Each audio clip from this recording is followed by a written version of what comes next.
Archimedes once famously said, "Give me a lever long enough and a fulcrum on which to place it, and I shall move the world."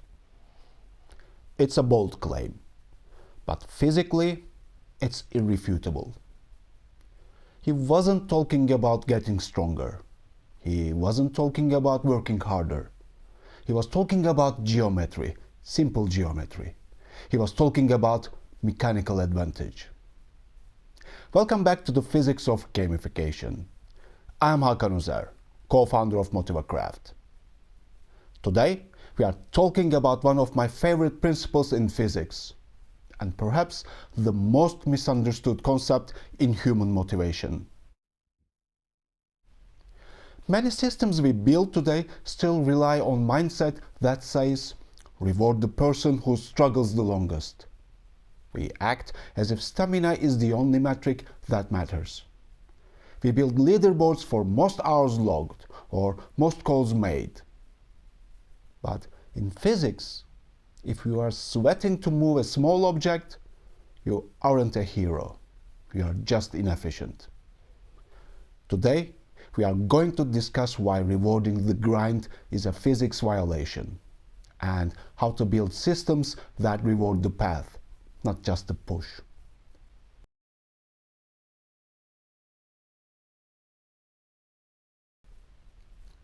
Let's look at the whiteboard.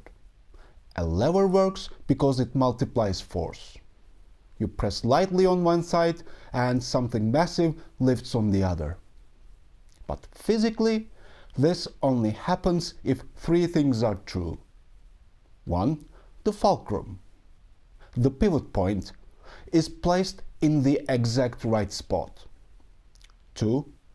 The user applies the right kind of pressure. And 3. The rigid beam allows that pressure to travel efficiently. If any of these fail, nothing moves, no matter how hard you push. The formula for mechanical advantage is the ratio of output force to input force. If you put in 10 kilograms of effort and lift 20 kilograms of weight, you have a mechanical advantage of 2. Now, imagine a lever where the fulcrum is in the wrong spot. You push down with 10 kilograms of force, but the other end only lifts 10 kilograms. In physics, that is a mechanical disadvantage. And in the corporate world, we call that effort theater. I see effort theater constantly in gamification. Companies build systems that explicitly reward mechanical disadvantage. They set up a system that says, whoever makes the most cold calls this week wins. Think about the physics of that. You are asking the user to apply maximum input force. Hundreds of dials, endless rejection, hours of time to move a very heavy load. The system is saying, push harder, grind more.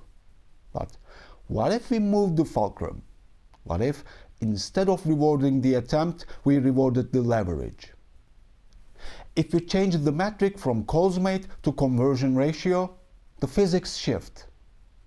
Suddenly, the user who makes 10 calls and closes 5 deals is ranked higher than the user who makes 100 calls and closes 5 deals. The first user found a smarter path. The second user is just sweating. When you gamify effort, the input, you create hamsters on a wheel. When you gamify mechanical advantage, the output, you create architects. You encourage people to find the lever. Let me give you a living example of how to design this. I was working with a support team recently. They had a classic setup. Close a ticket, get points. Get enough points, get a badge. It worked technically. Tickets were closing. But looking closer, the behavior was chaotic. Agents were rushing. They were giving half answers just to mark the ticket resolved, so they could get their points.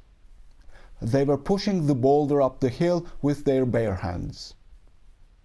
We decided to introduce a lever.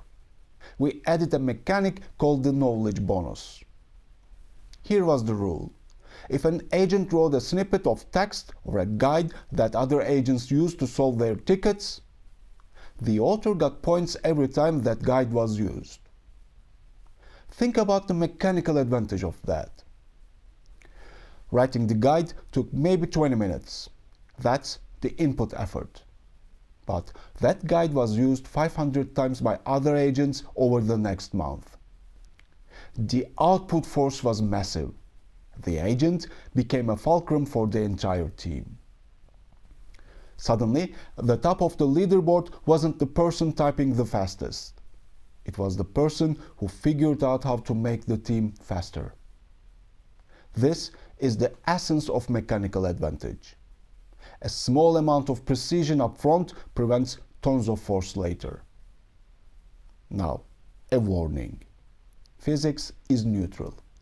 Levers work both ways.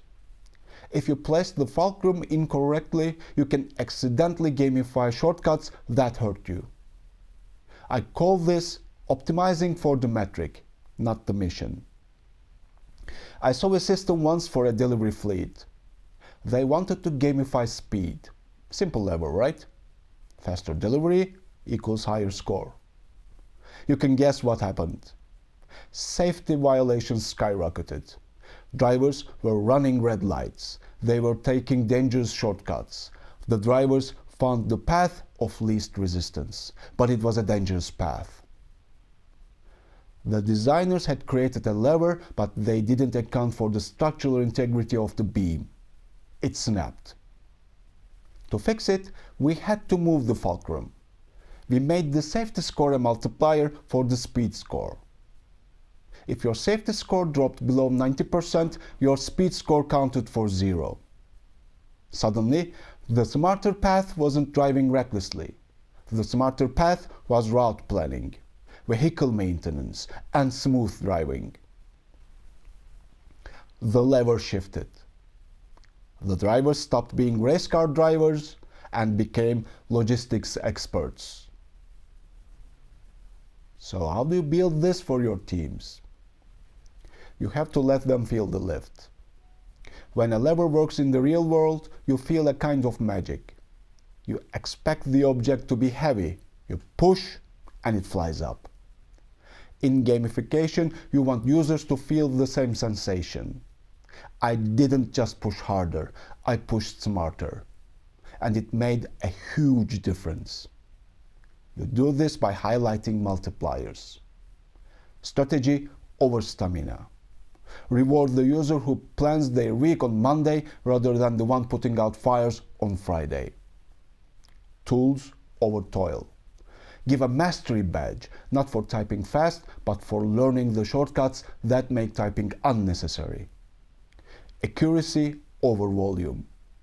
Reward the salesperson who qualify leads so well that they don't need to make 100 calls. Make efficiency feel powerful. Make optimization feel heroic. When users discover that the system favors leverage, they stop complaining about the workload and start searching for the fulcrum. And that's a culture that scales. We often think gamification is about adding noise, bells and whistles to make boring work fun. But the best gamification is about taking the heavy load of a business goal and giving the user a tool that makes lifting it effortless. Don't ask your users to move the world, just show them where to stand. Next time, we are going to look at what happens when that energy doesn't just lift one object, but splits and hits another and another. We are discussing nuclear fission and how to trigger the chain reaction of viral loops where one user's action ignites the next. Until then, stop pushing, start leveraging. I'm Hakan Uzer. This is the physics of gamification. See you next time.